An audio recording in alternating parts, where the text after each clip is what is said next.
Hello guys, అందరికీ నమస్తే అండి. ఈరోజు మీ పర్సన్ కరెంట్ ఫీలింగ్స్ ఎలా ఉన్నాయో చూద్దాం. మీ మీద తన కరెంట్ ఫీలింగ్స్ ఎలా ఉన్నాయో చూద్దాం, ఓకేనా? ఈ పర్సన్ ఏదో విషయంగా మీ విషయంలో తను నిర్ణయం తీసుకోవాలి అనుకుంటున్నారండి. అండ్ మీ మీద ఈ పర్సన్కి ఏదో విషయంగా కోపం ఉంది అండ్ క్లారిటీ కూడా రావడం లేదు. కానీ మీతో రీయూనియన్ కావాలి, మీతో మాట్లాడాలి, ఏదో డిస్కషన్ లాంటిది ఈ పర్సన్ చేయాలనుకుంటున్నారు. అది ఏ పర్పస్ అయినా సరే ఓకే. అండ్ అతి తొందరలోనే ఈ పర్సన్ మీకు అప్రోచ్ అవ్వాలి అనుకుంటున్నారనమాట.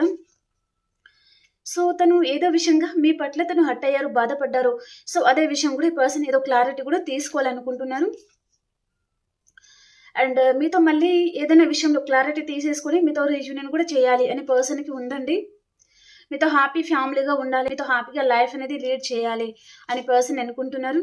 అండ్ తను ఏదో విషయంగా తన వైపు కూడా తప్పు ఉంది. సో దానికి కూడా ఈ పర్సన్ తను చాలా రీగ్రెట్గా ఫీల్ అవుతున్నారు అన్నట్టుగా చూపిస్తుంది అనమాట.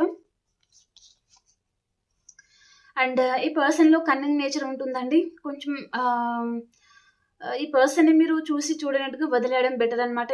తనని పట్టుకుని వేలాడితే ఈ పర్సన్ ఏదో ఒక రోజు మళ్ళీ మీ మనసుని తను గాయం చేసే పర్సన్ అనమాట. తన చేతిలో చాకుంది, ఓకే.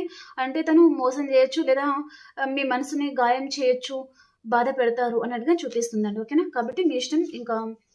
అండ్ ఇక్కడ ఈ పర్సన్ మీ లైఫ్లో వచ్చేది తనకి చాలా ఫ్యాషన్ ఉందండి, ఓకే. అండ్ ఒకవేళ నో కాంటాక్ట్ సిచ్యువేషన్లో ఉన్నారంటే కూడా ఈ పర్సన్ కాంటాక్ట్ చేయబోతున్నారు. అది ఏ పర్పస్ అయినా సరే అతి తొందరలోనే మీకు ఈ పర్సన్ వైపు నుంచి కాంటాక్ట్ అయితే వస్తుంది, ఓకేనా? లైక్ చేయండి అండ్ క్లైమ్ చేసుకోండి, ఓకేనా? బాయ్.